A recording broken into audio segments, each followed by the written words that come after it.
Spanyol kabupaten. Itu Muaz bin Jabal dikirim jadi gubernur di Yaman, semua Yaman sekarang negara, dulu provinsi. Bayangkan. Jadi nggak tanggung, orang Islam tuh kalau berusaha suksesnya nggak tanggung. Jadi kalau kaya, kaya sekalian. Makanya munculnya ayat zakat itu bukan beban untuk bisa menunaikan sebuah kewajiban ibadah saja, bukan. Teman-teman, zakat itu dorongan katalis kalau di kimia supaya kita kaya. Sebab kalau kita nggak punya uangnya, bagaimana bisa zakat? Kalau nggak punya harta, bagaimana infak? Jadi orang dulu itu mengejar harta itu supaya bisa zakat. Saya udah hatam nih sholatnya, zakat belum, makanya dia dagang supaya kaya. Begitu kaya bisa zakat, bisa infak, bisa sedekah. Itu motivasinya. Jadi kalau cuma jadi kaya bagi umat Islam itu gampang. Kaya itu ringan. Kalau Anda belajar fikih tijarah, fikih bisnis, kaya itu biasa. Dan nggak ada yang bangga dengan kekayaan karena udah biasa kaya itu di Islam. Yang nggak biasa itu bagaimana mengelola kekayaan. Itu poinnya. Kalau pintar nggak nanggung. Kalau punya tenaga nggak nanggung. Bilal adzan sekarang 2 kilo kedengaran nggak pakai mic. Kan kasusnya Abdullah bin Abi Umi Maktum itu ketika datang tadi subuh saya terangkan. Ya, di teman-teman di masjid Sayyidina Bilal, itu Bilal adzan, Abdullah bin Abi Umi Maktum mata tak bisa lihat. Minta rukhsah ke Nabi, ya Rasulullah, Ali ya rukhsah. Boleh nggak saya minta keringanan? Sulit, rumah jauh dari masjid, mata tak bisa lihat. Kemudian jaraknya sulit ditempuh. Boleh nggak saya di rumah sholatnya? Kata Nabi, atas maul adzan, atas maul nida, kedengaran nggak adzan? Bala, kedengaran ya Rasulullah. Adzan Bilal nggak pakai mic, kedengaran ke rumah Abdullah bin Abi Umi Maktum.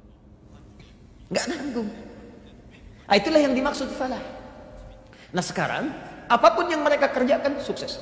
Ali ilmu kuat, harta sedikit. Tapi tahukah Anda, kalau Anda main ke Turki, nanti main ke Istanbul, masuk ke museum Topkapı, di Topkapı, lurus, bayar tiket 35 lira.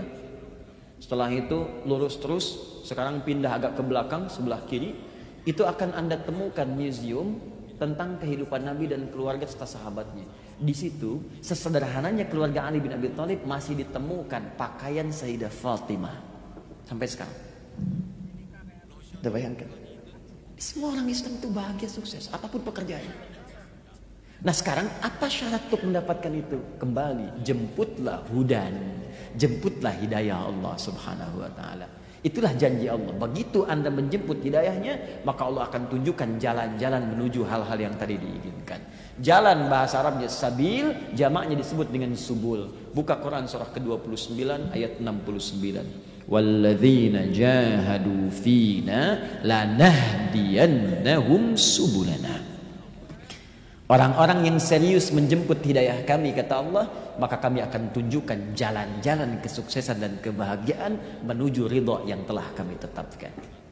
Nah sekarang, bagaimana cara kita menjemput hidayah itu? Itulah sisa bahasan yang coba kita uraikan pada kesempatan kali ini. Jadi tadi muqaddimah, sekarang intinya. Baik, ada 2 secara umum petunjuk dalam Al-Quran bagaimana kita bisa meraih hidayah Allah. 1,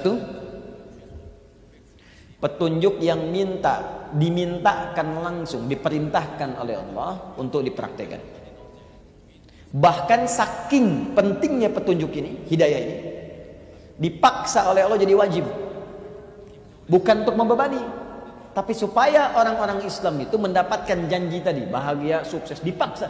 Sebab kalau nggak dipaksa, saking sayangnya Allah, dikhawatirkan orang ini nggak bahagia hidupnya, dikhawatirkan nggak sukses. Karena itu sifatnya dipaksa, bukan karena pemaksaan wajibnya, tapi dipaksa untuk mendapatkan kebahagiaan dan kesuksesan. Saking sayangnya Allah kepadanya. Maka bentuk hidayah yang pertama terletak kepada bentuk ibadah, dalam bentuk ibadah ritual. Salat termasuk hidayah. Puasa bagian dari hidayah. Karena itu ketika Allah menyebutkan kalimat hidayah, masih ingat jamak hidayah itu apa? Hudan.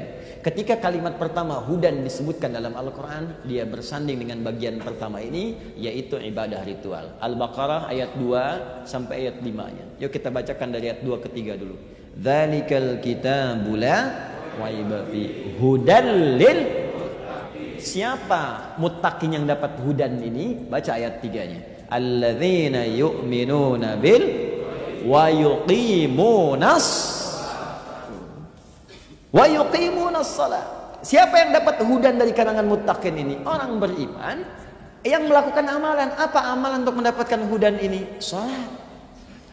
Jadi ketika kita dipaksa untuk menunaikan salat, sifatnya wajib. Wajib salat subuh, wajib zuhur, asar, maghrib sampai isya. Sebetulnya salat itu bukan untuk membebani kita.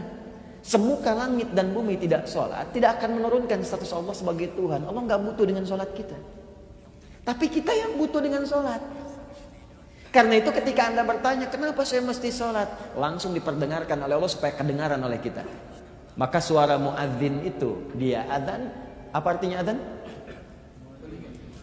Panggilan. Baik.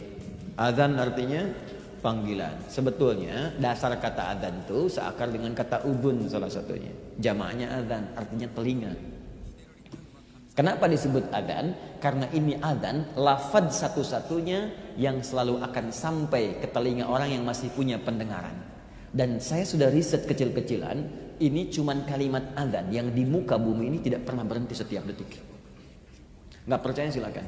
Ini membuktikan kebenaran Islam. Jadi kalau Anda bertanya tentang kebenaran Islam, apa salah satu mukjizatnya, kebenarannya, diantaranya banyak nampak sekarang, salah satunya adzan. Silahkan cari di keyakinan manapun, kepercayaan manapun, di tempat manapun. Tidak pernah ada satu kalimat panggilan ibadah yang tidak berhenti selama 24 jam kecuali adzan. Dulu kami tinggal dengan Ustaz Syihab Al-Hafidh di Libya. Di kalau Mesir selesai adzan, Libya adzan. Libya selesai, Tunisia adzan. Tunisia selesai, Maroko adzan. Maroko selesai, Aljazair adzan. Terus nyebrang sedikit Spanyol, ke Italia, ke Prancis sana. Ternyata 24 jam gak selesai. Makanya kalau Anda lihat jadwal adzan, itu kan setiap kota beda-beda kan? Beda 5 menit, beda 2 menit, beda semenit. Itu berputar terus supaya nggak berhenti suaranya.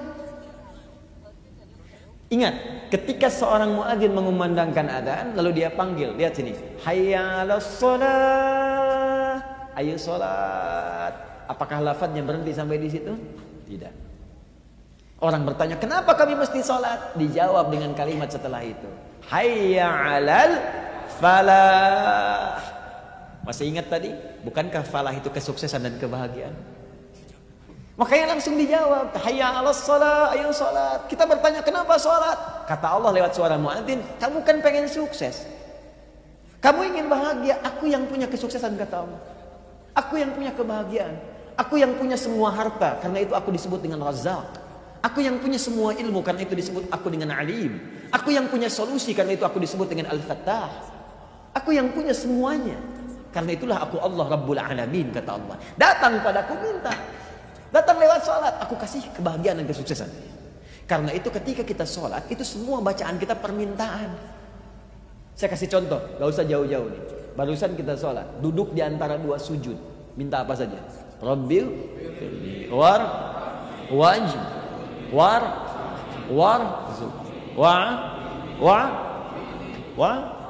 tuh. Banyak kita minta. Rabbi firli warhamni wajburni. Ya Allah, ampuni aku, sayangi aku, dan lindungi aku dari orang-orang yang iseng kepadaku dengan sifat jabbar. Kalau sedang bekerja ada yang mengganggu, ya Allah, ingin menyingkirkan, menyungkurkan dalam persaingan bisnis, lindungi aku lewat salat. Anda yang ganggu, lapor polisi, polisi menindak. Anda mendekat kepada Allah, siapa yang berani dengan Allah? Gak akan selamat. Anda di Korea dimusuhi, Anda pindah misalnya kemana? Pulang ke Indonesia. Di Indonesia bermasalah, pindah ke Malaysia. Malaysia bermasalah, pindah ke Afrika. Silahkan cari. Tapi kalau Anda bermasalah dengan Allah, mau lari kemana, Cepi? Ke alam kubur ketemu. Di akhirat apa lagi? Ya, tidak ada peluang untuk mengelak. Makanya ketika kita minta sama Allah, ya Jabbar, wajburni, warfa'ni, angkat derajatku. Di kalau ngantor, ya Allah, tinggikan setinggi-tingginya jadi pimpinan, direktur utama, manajer, pengawas. Warzuqni, berikan rezeki padaku. Warzuqni, minta tuh. Semua diminta oleh kita. Sehatkan aku, wa'afini, ya Allah, berikan kesehatan kepadaku. Jaga dari penyakit. Minta kita. Cuman sayangnya kata para ulama, ini kebanyakan orang sholat sekarang itu tidak paham yang dibaca dalam sholatnya, sehingga tidak merasakan kenikmatan dalam sholatnya. Coba tanyakan pada diri kita masing-masing. Dari sekian sholat sampai sekarang, ribuan ruku dan sujud, berapa persen bacaan sholat yang kita pahami? Jangan-jangan kita baca tapi gak ngerti. Ruku gak paham yang diucapkan, sujud gak ngerti yang disampaikan. Bagaimana bisa khusyuk? Karena itu banyak dikerjai setan. Ada 9 jenis setan yang bertugas di muka bumi pada umumnya. Anak buah iblis. Nanti ngaji dengan Ustaz Syihab. Itu ada fikih setan. Ada 9. Mesti tahu tuh, kalau kita nggak kenal, nggak tahu cara menghindarinya. Anda baru wudhu aja udah digoda setan. Setannya namanya walhan. Walhan, setan wudhu, setan wudhu. Setannya nggak wudhu, cuman godain orang wudhu. Gimana cara dia goda orang wudhu? Kata Nabi, baru selesai wudhu, kata diberikan was-was, wudhunya batal kayaknya. Kayaknya nggak punya wudhu. Oh, kayaknya kamu masih ada wudhu, padahal bau udah kemana-mana. Walhan. Anda masuk rumah, masuk tempat kosong, ada setan di situ. Dasim namanya. Itu suka pecah belah kehidupan rumah tangga. Di Al-Baqarah ayat 102. Namanya Dasim. Perempuannya Dasim. Ya betul kan, tanggal tambah tak di ujungnya. Muslim, muslimah. Mukmin, mukminah. Shaim, tuh kan. Dasim. Baik. Itu kalau masuk ruangan Anda, itu ada setan goda. Makanya masuk ruangan suka gelisah. Ya kan? Takut ada sesuatu. Itu setan ruangan. Cara ngusirnya pakai salam. Kalau di redaksi hadisnya begini, kalau Anda ucapkan Assalamualaikum fayaqulu syaitanu, maka setan ini berkata pada temannya. Ini dia bawa teman. Makanya kadang di rumah itu suka kepikiran tentang suasana lain yang ada setan di situ. Setan pasar ada, setan mall ada, Bu, sekarang. Ada, makanya suka kebawa ke rumah perasaan ketika di mall. Belanja tas, ya, kosmetik, cerita. Kayaknya tadi bagus deh, ya tas itu yang di mall tadi tuh. Suami jawab, nah yang ini aja masih ada. Insya Allah yang penting bagus, membawa kita ke surga. Iya Pak ya, aduh ya Allah. Tapi yang tadi juga bagus kok Pak. Berarti setan mau ikut ke rumah itu. Yang di rumahnya namanya Dasim. Kalau Anda ucapkan salam, maka berkata ya pada kawannya, kita tidak punya tempat menetap di sini. Tapi kalau Anda tak ucapkan salam, maka dia berkata pada kawannya, kita punya tempat menetap di sini. Itu yang membuat kadang sering gelisah, mimpi nggak enak dan sebagainya. Maka caranya ucapkan Assalamualaikum. Masuk ruangan, Anda tinggal atau Anda masuk ruang kosong, ucapkan aja. Dijawab nggak dijawab, ucapkan Assalamualaikum. Nggak dijawab, normal. Dijawab, lari.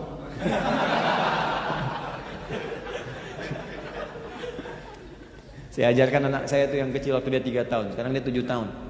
Kak, ini di kamar ini ruangan ada setan penunggu namanya Dasim. Cara ngusirnya ucapkan salam. Begitu diucapkan dia keluar. Benar Bu ya, benar. Dia masuk, dia praktekkan. Assalamualaikum Dasim. Dia panggil namanya tuh. Jadi teman-teman sekalian, kalau kita kemudian tidak fokus tak paham, setan mempermainkan. Setan sholat namanya khinzib. Ada yang menyebut khanzab. Dalam hadis Abu Daud disebutkan begini, ketika Anda mulai takbir, fayaqulu syaitanu udhkur kada, udhkur kada. Jadi kalau Anda belum takbir masih begini, itu belum apa-apa, fokus sholat. Tapi kalau Anda sudah takbir, Allahu Akbar, kata Nabi, maka setan itu akan mulai bekerja, dinas dia. Ya.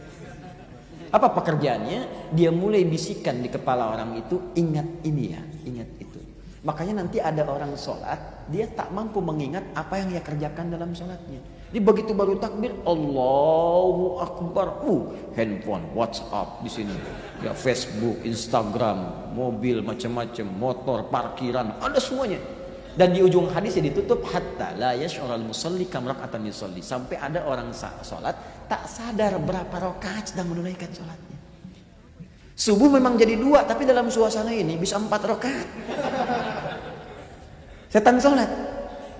Bagaimana cara mencegahnya? Ya pahami bacaan yang kita baca. Jadi lisan mengucapkan, pikiran menerjemahkan, hati meresapi. Enak salatnya. Tapi poinnya adalah kembalikan ke awal. Untuk mendapatkan hidayah Allah, pertama kata Allah jemput lewat ibadah. Yuk silakan cek ya. Sekarang lihat baik-baik.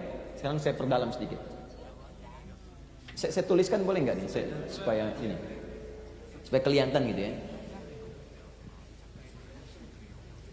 Ibu kelihatan dari sana? Oh, Masya Allah, belum saya tulis sudah kelihatan. Luar biasa.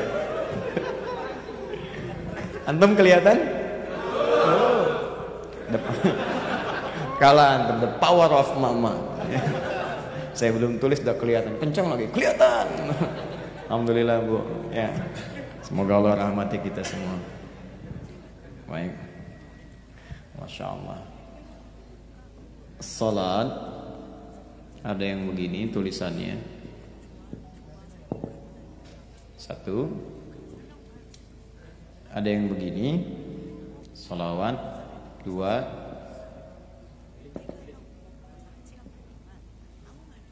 Ada yang begini tulisannya. 3.